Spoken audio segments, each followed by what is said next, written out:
gotta tell you, I ain't too sure this shit is working for me. Well, a sense of overriding futility is a vital part of the process. Embrace it. Whatever you say, Doc.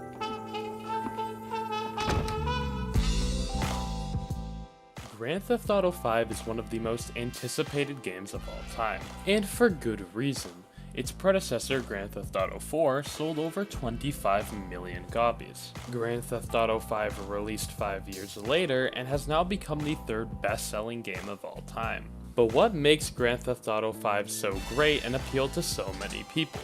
Well, the purpose of this video is to describe why I think Grand Theft Auto V is, an interesting video game.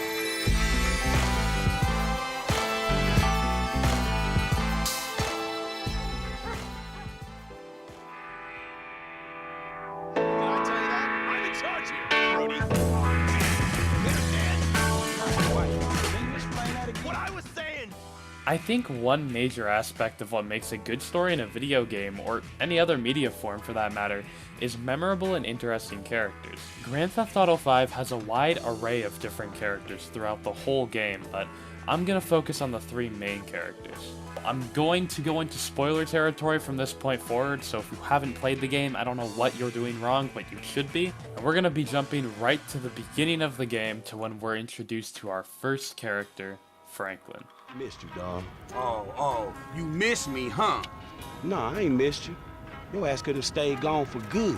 So I fucked your girl, mugged your moms, and better yet, I ain't thought about your ass in years.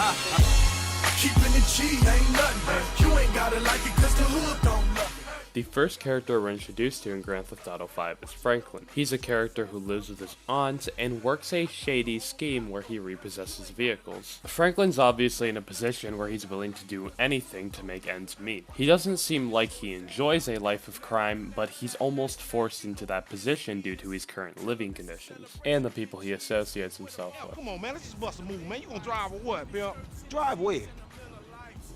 Pick up this eat, nigga. Why? Business, nigga. His life eventually turns around after meeting Michael DeSanta, and even though it's still a life of crime, he ends up acquiring a lot of money. He even ends up moving to a new home away from his aunt. And that pretty much sums up Franklin's character. He's a poor gangbanger turned professional criminal. I find Franklin's character specifically interesting because he's oddly relatable. Out of the three main characters, he seems the most down to earth and feels like someone you could look at and aspire to share his mentality. This is mostly because of how motivated his character is to get work done. Speaking of professional criminals and getting work done, let's introduce our second character, Michael. You remember, I told you I know people, vets, who looked after me when I retired? You did? Yeah, I did. I think I did. I don't know. Shit, Jesus Christ, Franklin. I got so many stories, I can't even keep them straight. All we hear is Radio Gaga, Radio Goo. Our next character, Michael, is a character whose main motive seems to be a nicer lifestyle for himself and his family. Michael's conflict, however, comes from his, well, short temper, and the fact that he'd rather take the easy way out to provide this lifestyle for his family by, well, robbing banks, jewelry stores, pretty much anything he can find.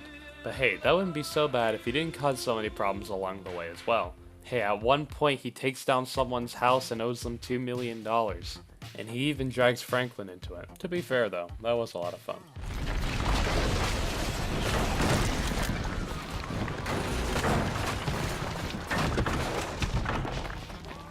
Yeah! Huck, come on! Fuck, man, fuck! Oh, we did it! Fuck his ass! Yeah, fuck him. But was we really trying to pull that dude's house off the fucking hill? Overall, Michael is just a really interesting character. He's someone who just wants to provide for his dysfunctional family, but while trying to do so, so many issues pop up and are caused. It's just a lot of fun to watch unravel. Oh, and one more thing, another conflict Michael has to deal with throughout the story of Grand Theft Auto V is our next character, Trevor. Ooh, hypocrisy, Franklin. Civilization's greatest virtue.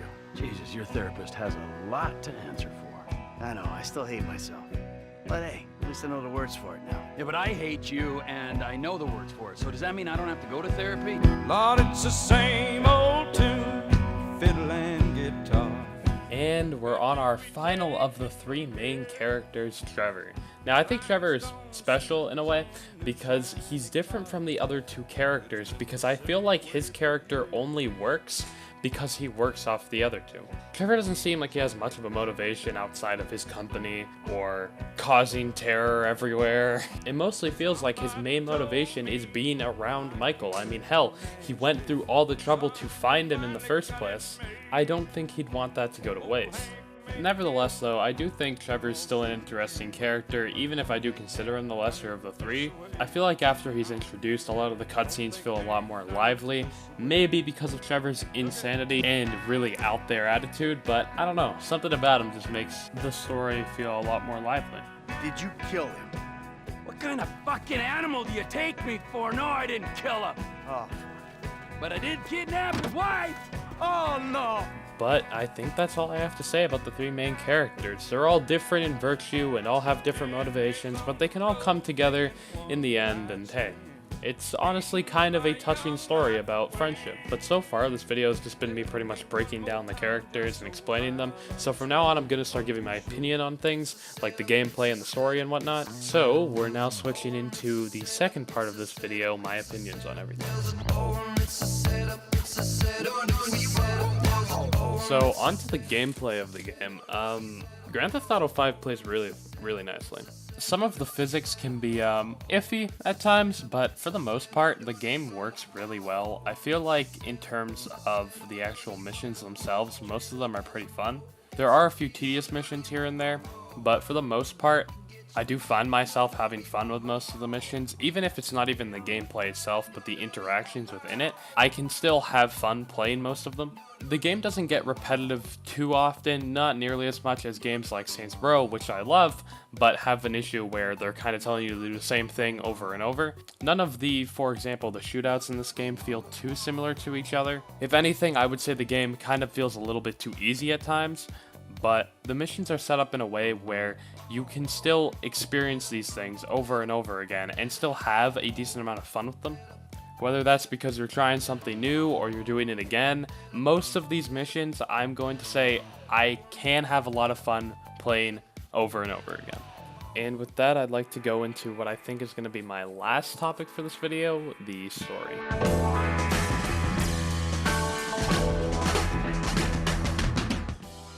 And now, for me to talk about the story of this game. I'm going to assume you've probably played it already.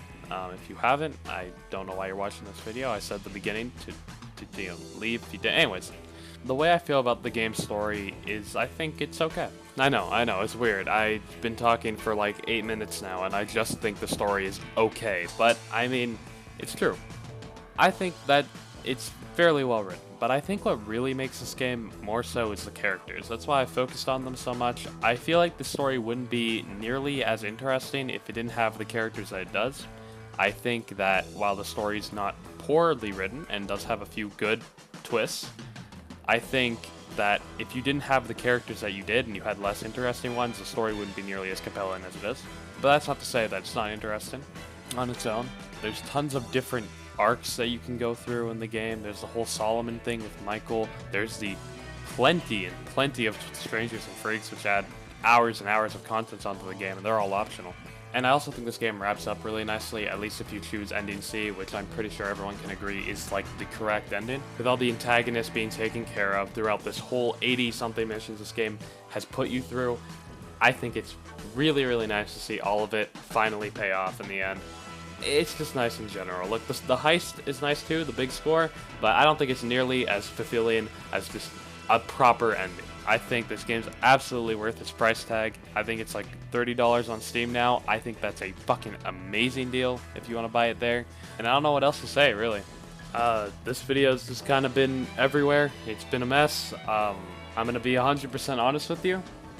I didn't even make this video with the intent of really covering everything as extensively as I did. This video is really more made for me to test like how well I can edit, I guess. And the commentary kind of took a back seat to that. I'm sorry if my commentary wasn't up to par with what you expected maybe, but I did give something a try. And I'll monetize my videos anyway, so I'm making $0 off this bitch, alright? You better be happy that I even took the time to make this for you. Now I'm fucking with you. But, in all sincerity, I do think this game is amazing. It's why I chose it as a topic. And, Damn, man. I guess I'll see you in the next one, whatever the next one is. Oh, that's right. Now go. I need to meditate. Or masturbate. Or both.